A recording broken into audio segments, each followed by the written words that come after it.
मेरा नाम डॉक्टर रणवीर सिंह, मैं senior GM international panacea limited company है जो जैविक कृषि उत्पादों का उत्पादन करती है। उसमें पिछले 10 साल से कार्यरत हूँ। कृषि के फील्ड में मैं पिछले 52-53 साल से कार्यरत हूँ और पिछले 15 साल से मैं जैविक कृषि में काम कर रहा हूँ। जहाँ तक गन्ने की फसल का सवाल है, क्योंकि पश्चिमी उत्तर प्रदेश में, हरियाणा में इधर काफ़ी गन्ना होता है और अब सवाल आता है कि गन्ने की अधिक से अधिक पैदावार कैसे लें जिसमें शुगर का भी, चीनी का ज़्यादा या गुड़ का ज़्यादा उत्पादन हो। उसके लिए सबसे ज़रूरी है कि जब किसान बुआई करता है, बुआई के टाइम जब वो उसमें बीज डालता है तो भूमि शोधन करना ज़रूरी है। और बीज शोधन या तो पूरे खेत में आप डाल दें, संजीवनी है, फसल रक्षक, जो ज़मीन में जितनी भी बीमारियां आती हैं उन सब की बचाता है। या बुआई के टाइम खोड़ में आपने गन्ना बीज डाल दिया, उसके ऊपर स्प्रे कर दीजिए, अच्छी तरह से भिगो दीजिएगा गन्ने के बीज को भी, ज़मीन को भी, उससे भी आपको फ़ायदा मिलेगा। और इसके साथ साथ बोने से पहले उसमें नाइट्रोजन के लिए सॉइल गोल्ड है, सॉइल शक्ति है, फास्फोरस पोटास के लिए पोटास एक्टिवा है और इसमें ये पोटास मोबिलाइज़र है, फॉस्टर है, वैम है। इनका प्रयोग करेंगे तो आपका शुगर कंटेंट, शुगर की मात्रा, रिकवरी जिसे कहते हैं, मील में भी ज़्यादा आएगी, गन्ने में भी होगा, गन्ने में वज़न बढ़ेगा।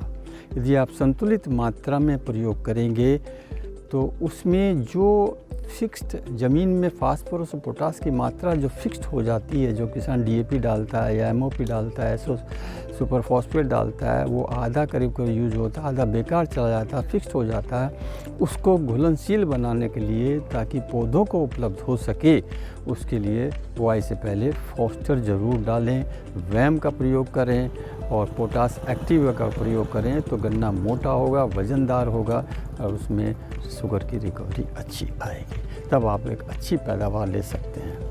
और ऊपर जब फसल जब थोड़ी बड़ी हो जाती है, मई जून के महीने में 2 बार स्प्रे कर दें। समझिए फसल रक्षक का, जो पत्तियों पे बीमारी आती है, गन्ना से सूखने लगता है, रेड रोट और शुगर केन भी कंट्रोल हो जाए, उससे ऊपर से भी और नीचे से ज़मीन में जब डाला है आपने, उससे भी कंट्रोल होगी, गन्ना नहीं सूखेगा और गन्ने की आप अच्छी पैदावार ले सकते हैं। अगोला भी अच्छा होगा, अगोला अच्छा होगा तो बढ़वार अच्छी होगी और पौधा बढ़ेगा आपका। और सर, आजकल पोका बोइंग की समस्या बहुत ज़्यादा हो गई है, इसके लिए कुछ आप बताएंगे? हाँ, पोका बोइंग के लिए मेरा ये कहना है कि आप दोनों उत्पाद को एक साथ लीजिए। जैसे आपका संजीवनी है और फसल रक्षक, दोनों को मिलाइए। दोनों का भी यदि आपका पाउडर है तो कम से कम 5 ग्राम संजीवनी, 5 ग्राम फसल रक्षक, 10 ग्राम 1 लीटर पानी में डालिएगा।